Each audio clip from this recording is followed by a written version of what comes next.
Bonjour Laurent, merci d'être avec nous. Nous sommes à la Cinémathèque française pour les rencontres européennes des artistes nous avons cette année la 16e édition, donc vous pouvez le suivre avec le hashtag REA 2017.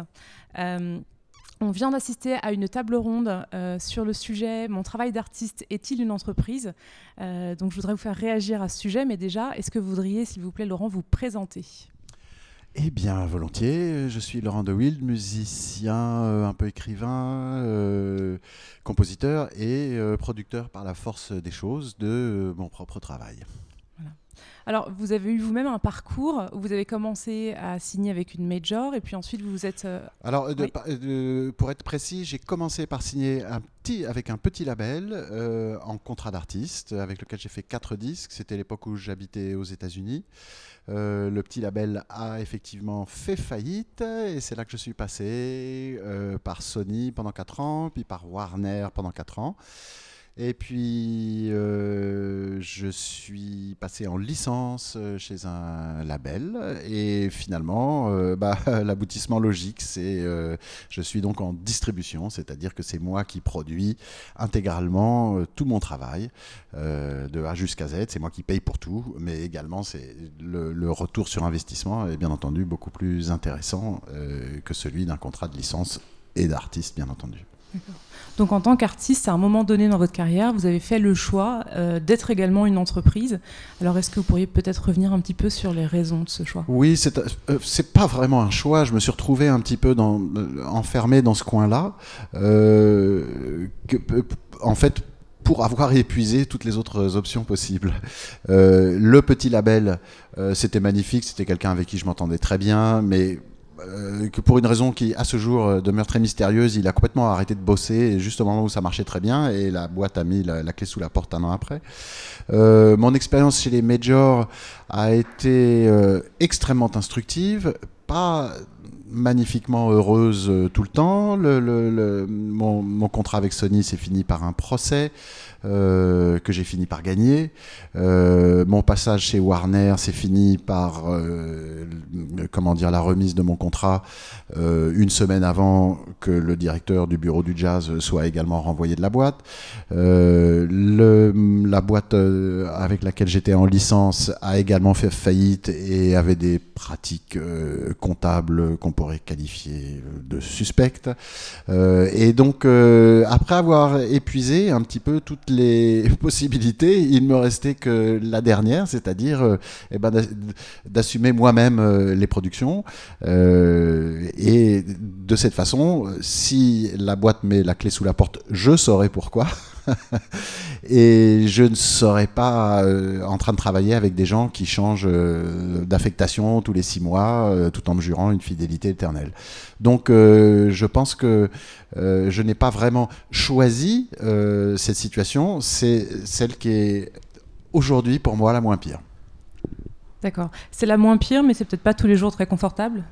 C'est extrêmement inconfortable pour plusieurs raisons. La première, c'est qu'il faut s'acquitter de toutes les tâches administratives qui sont extrêmement chronophages, surtout quand on est un petit peu ignare. Alors on fait des erreurs, ça coûte cher, on oublie des choses, on ignore des choses. Alors progressivement, ça se met en place. C'est également une expérience administrative très complexe parce qu'en tant que musicien, je souscris au régime des intermittents du spectacle et en tant que je ne suis pas patron de label, je suis actionnaire minoritaire à 59%.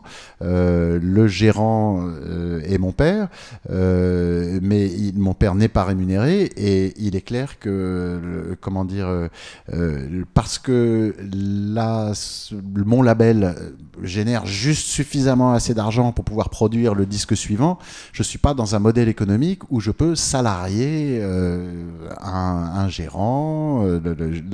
La seule personne qui est salariée, et encore elle n'est pas salariée, elle me fait des factures, c'est mon attaché de presse, qui pour moi, qui a un rôle également de productrice exécutive. Donc de faire ça tout seul, ce serait impossible. Le montage est extrêmement basique, mais il me met dans une situation très inconfortable inconfortable puisque je n'ai pas le droit en fait de diriger mon label puisque je suis intermittent, mais je ne le dirigerai pas, personne ne le ferait à ma place, sauf quelqu'un qui serait prêt à donner intégralement son temps, son énergie et son argent. Et donc je me retrouve entre le marteau et l'enclume, c'est-à-dire d'un artiste qui est obligé d'avoir une structure pour pouvoir obtenir des subventions afin d'enregistrer un disque, et également comment dire, Pôle emploi qui me suspecte d'être un gérant de fait de ma société, etc. Ce qui est le cas malheureusement d'un très grand nombre d'artistes dans mon cas. Alors je comprends bien que Pôle emploi ait besoin de sortir du système des intermittents les gens qui exploitent ce système et qui sont en fait ce qu'on appelle des permittents ou qui bossent dans des grandes boîtes de production, y compris dans des sociétés d'État. Qu'on veuille comment dire, éliminer les intermittents qui profitent de ce système, je le comprends très bien. Qu'on élimine des artistes qui essaient de tenir la tête hors de l'eau et qui sont quasiment forcés, sauf s'ils se font, à mon avis, tondre la laine sur le dos par un label ou en licence ou en artiste. Voilà l'état contradictoire dans lequel je suis et dans lequel je suis obligé de tirer des bords sans arrêt. Il y a une des intervenantes sur la table ronde sur laquelle vous étiez, la chanteuse Roby, je crois, qui parlait d'une hypocrisie des statuts français liés à l'artiste. Est-ce que vous la rejoignez sur cette hypocrisie ? C'est-à-dire l'hypocrisie, elle est généralisée dans notre société où nous sommes dans une espèce de tétanisation des avantages acquis et où eh bien, tout le monde tire un peu profit de la situation. Je parlais des permittents tout à l'heure.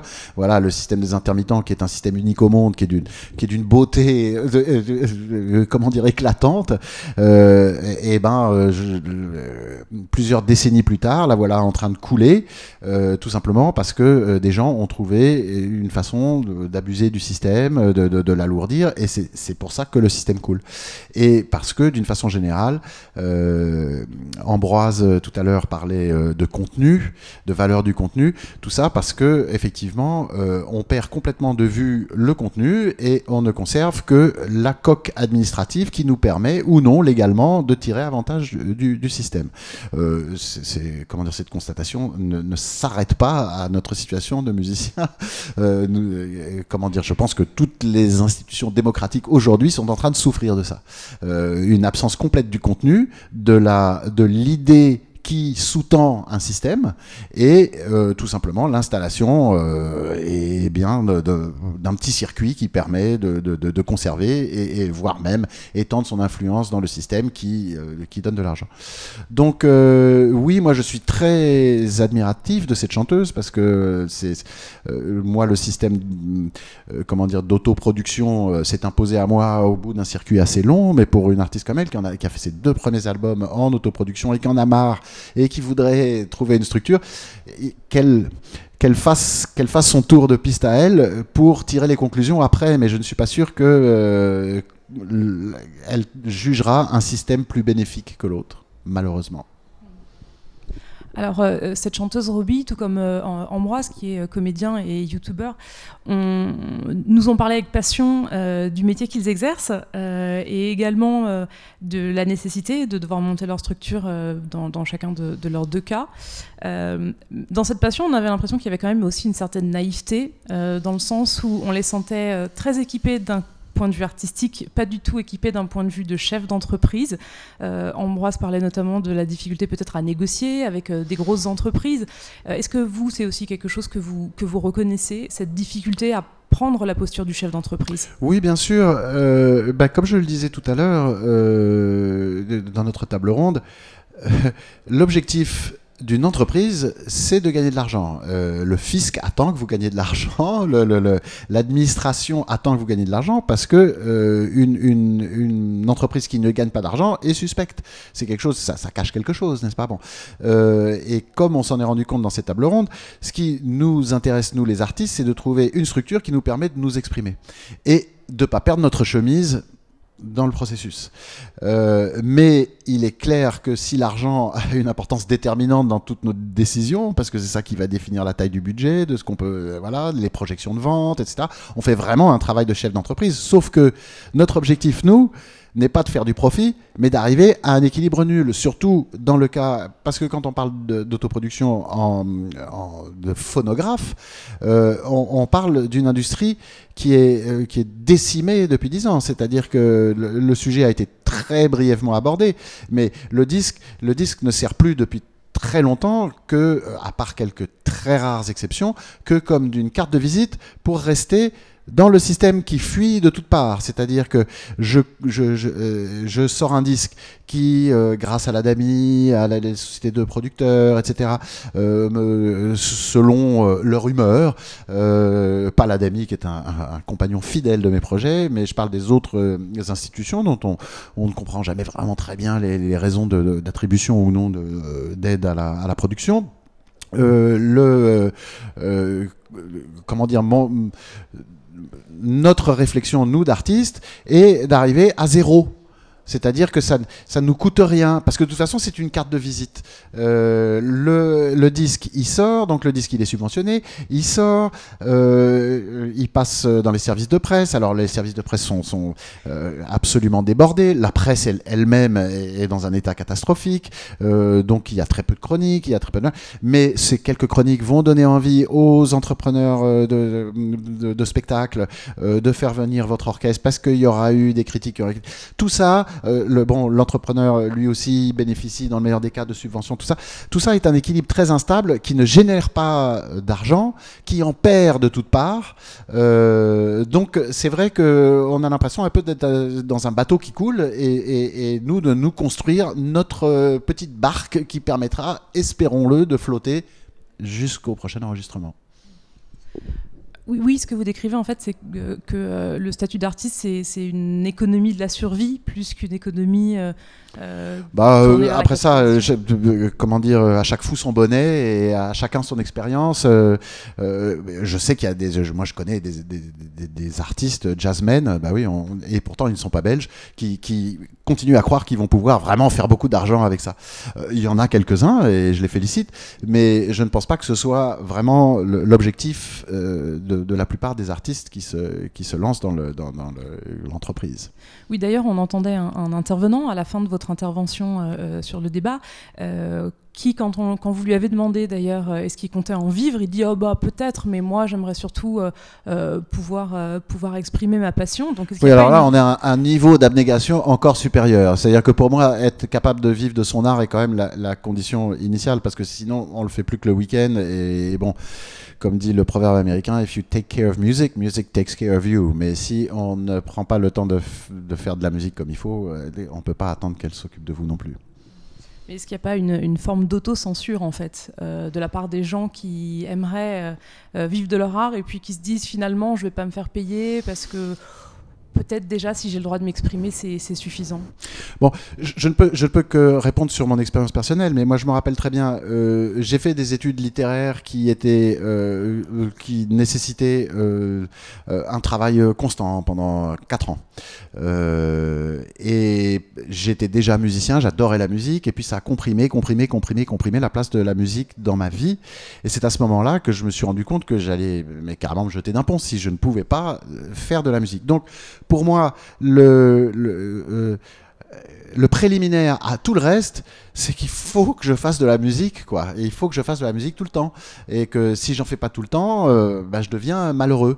Donc, heureusement, je vis dans un pays qui est suffisamment riche et suffisamment éclairé pour m'encourager et me subventionner dans cette démarche. Mais je pense que, de toute façon, au départ, il faut qu'il y ait cette énergie pure, et après on s'accommode et on voit ce qui est possible et ce qui n'est pas possible. Et puis moi je suis en même temps absolument sidéré par des collègues de mon âge qui restent dans une ignorance complète des conditions économiques, stratégiques du milieu, et qui se font tondre la laine sur le dos et qui disent ouais mais de toute façon moi j'y comprends rien. Alors, bon.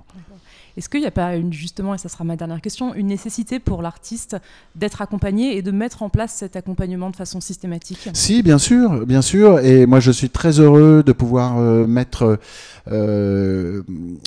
mon expérience au profit de collègues. Là, je finis la direction artistique du projet d'un saxophoniste, Pierre Pédron, ami depuis très longtemps, qui, lui, comprend très très vaguement comment ça se passe. Et donc, j'étais plus que directeur artistique, c'est-à-dire que je l'ai aidé un petit peu à comprendre les différentes options, le système dans lequel il évoluait, etc. Et pour moi, c'est très important. La prise de conscience est importante. Après ça, ce qu'on en fait, les décisions qu'on prend, c'est autre chose. Mais toujours prendre des décisions en connaissance de cause. Et effectivement, dans le métier d'artiste, où on est traditionnellement très très démuni par rapport à tous les intérêts souterrains qui accompagnent notre travail, on est parfois amené à prendre des décisions dont on ne comprend pas les implications et qu'on ne comprend, hélas, que trop tard, 5-10 ans plus tard. Et je pense que la prise de conscience de l'artiste, l'information des systèmes qui existent, des avantages, des inconvénients, est pour moi un état mental essentiel aujourd'hui à tout artiste qui est dans la situation où j'étais à l'époque, où c'était quand même beaucoup plus facile dans les années 80, à la fin des années 80. Cette espèce d'urgence fondamentale qui fait que de toute façon, il va falloir qu'il sorte un truc. Alors que ce soit chez Universal, que ce soit chez son label, que ce soit en licence, que ce soit n'importe comment, il faut que ça sorte. Et dès qu'il sera sorti, il faudra qu'il y en ait un autre derrière, etc. Et ça, c'est ce qu'on appelle une vie d'artiste. Laurent, merci beaucoup. Je vous rappelle que si vous nous regardez sur Facebook, vous pouvez nous suivre toute la journée, également sur Twitter avec le hashtag REA 2017. Voilà.